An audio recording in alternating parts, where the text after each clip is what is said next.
2023 Subaru Forester and Subaru Outback. Which crossover SUV should you buy?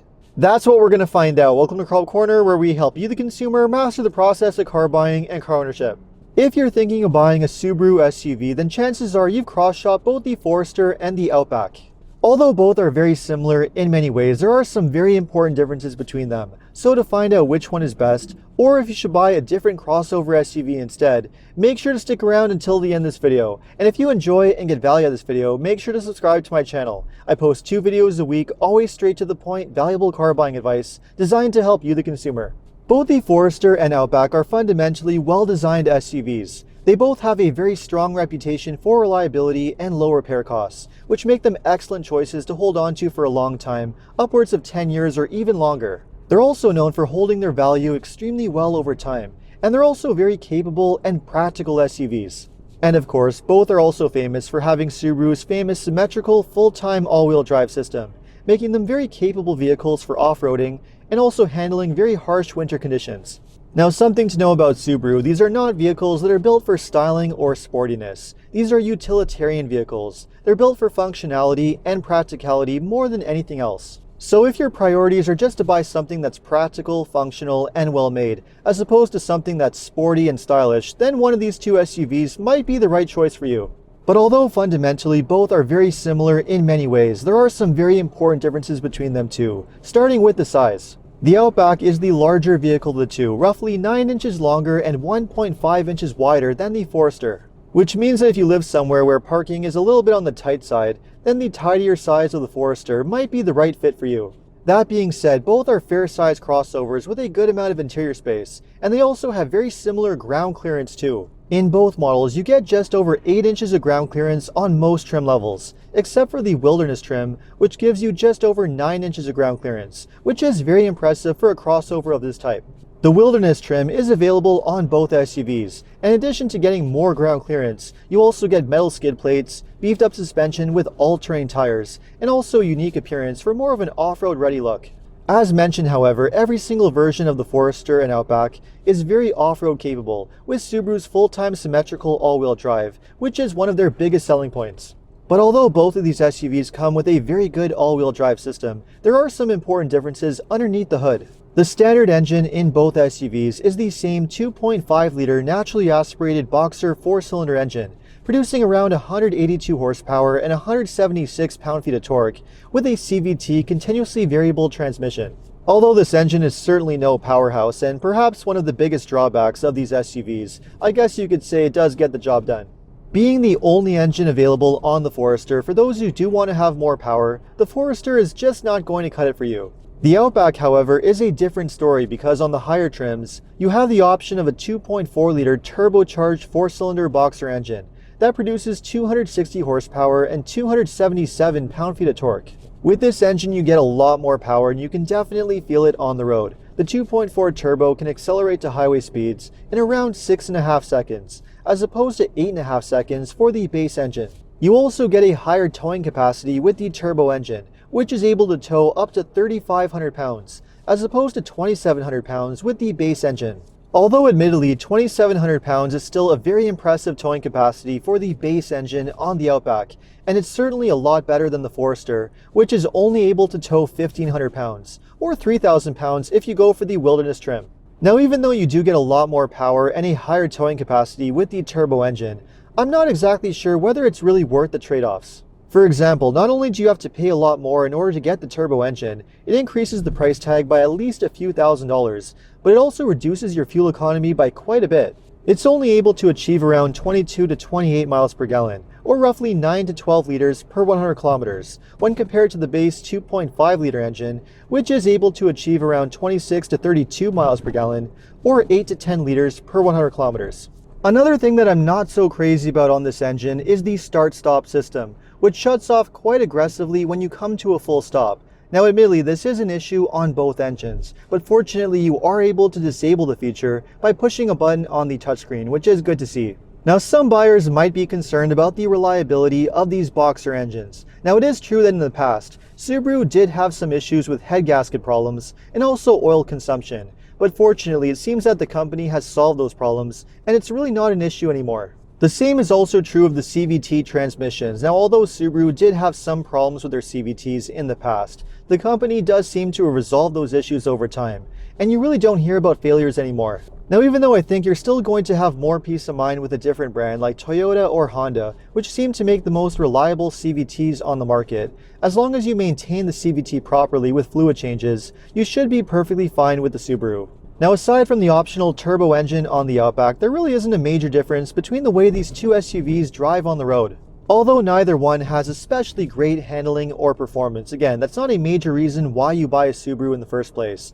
Both of these are very smooth and comfortable SUVs to drive. Although both SUVs have very good ride quality, the Outback seems to be the slightly smoother one of the two, and has a pillowy soft ride that a lot of buyers are really going to appreciate. Another really nice quality with both of these SUVs is their amazing outward visibility. Both have very tall windows all the way around, making them very easy to see out of, which is something that can't be said for a lot of modern vehicles in this day and age. Although both of these are great SUVs when it comes to the way they drive, there are some very important differences when it comes to the interiors, which might help make up your mind as to which one you should buy. First off, both SUVs do have very nicely made interiors with excellent fit and finish, which is great to see. Where these two SUVs differ, however, is with the control setup, especially with the infotainment system. In the Outback, all trim levels except for the base come with this portrait-style 11.6-inch touchscreen infotainment system, which is used to control almost everything inside the car, as opposed to the Forester, which has either a 6.5 or 8-inch touchscreen, depending on the trim level that you go with, which has regular buttons and knobs right below. And this is where I have a major issue with the Outback. Although it does have some traditional controls for your volume and tuning knob and also your temperature controls, almost everything you do is used on the touchscreen, which can be very frustrating to use while you're driving. It's especially problematic for your climate controls, which are condensed at the very bottom of the touchscreen, making them very finicky to use. It's just an inferior setup to what you get in the Forester, which is a lot more user-friendly and more straightforward. Another issue that I have with the display is that despite its large size, the backup camera only takes up a small portion of the screen, and it also seems to have pretty poor resolution too, which is disappointing to see. But aside from the poor backup camera, both of these SUVs do come with a very long list of really good active safety features. And as far as safety goes, they also get a 5-star rating from NHTSA and a Top Safety Pick Plus from the IIHS, which is great to see. Now, although dimensionally the Outback is the larger vehicle of the two, it doesn't exactly translate into a lot more interior space. For example, both of these vehicles are very similar when it comes to front seat and rear seat passenger space, which they are both very good at. The Outback, however, does have a larger cargo area, which is perhaps its biggest advantage, with around 33 cubic feet of space, compared to around 27 cubic feet in the Forester. So if your priority is having as much cargo space as possible, that's where the Outback is going to make a lot more sense. And finally, we come to the pricing. Now, this is where the Forester has another advantage, costing around $2,000 to $3,000 cheaper than the equivalent Outback.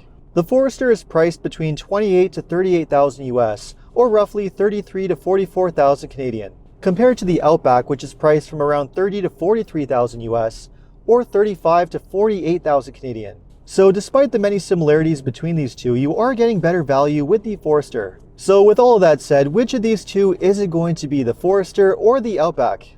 Well, even though the Outback is more practical, it does have more cargo space, and it also has that optional turbo engine with more power. I just can't get over that infotainment system, which is a huge issue for me.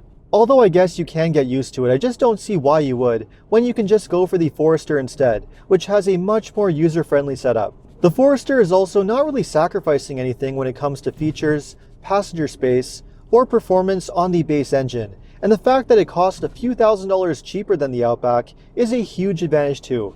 The reality is that for the most part, both of them are very well designed, and when you factor in their amazing reputation for reliability, low repair costs, and high resale value, either one of them is a great choice to go for. I think that when you compare them against a lot of the competition, they really are no-brainers. I would certainly recommend going with either the Outback or the Forester over something like a Ford Escape, a Nissan Rogue, or any of the Hyundai and Kia SUVs, like the Santa Fe, the Tucson, or the Sportage. Although you might get some advantages with these SUVs, they just can't beat the reputation for reliability, build quality, and resale value that you're getting with these Subarus.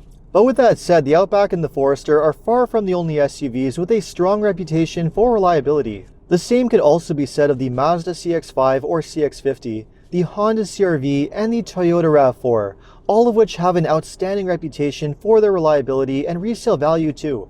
In the case of the Mazdas, you also get a much more stylish design, a more luxurious interior, and also better handling and performance with a much more sportier driving feel. The CR-V is also a much better driving SUV than either the Subarus, with better handling and better performance from a more powerful engine. And another huge advantage that you get with either the Honda CR-V or the Toyota RAV4 is the option of a hybrid, which saves you a lot of money on gas. I've said this many times before, every single year it seems that more and more buyers are looking to buy hybrid SUVs. They don't cost a lot more than a regular gas engine, and the fuel economy savings that you get are huge. So the fact that the CR-V and the RAV4 are both offered as hybrids, that alone gives them a huge advantage over either the Outback or the Forester. So let me know what you think of the 2023 Subaru Outback and Subaru Forester. Which of these two SUVs would you go for? Or would you go for one of the other options instead? Let me know in the comments, and if you enjoyed this video, make sure to like and subscribe. You can also take a look at my other car videos by clicking these links over here. Make sure to follow me on TikTok and Instagram, and if you need additional car buying advice, recommendations, or help with getting a great deal on your next new car purchase, make sure to check out carhelpcanada.com. Thanks so much for watching, and see you next time.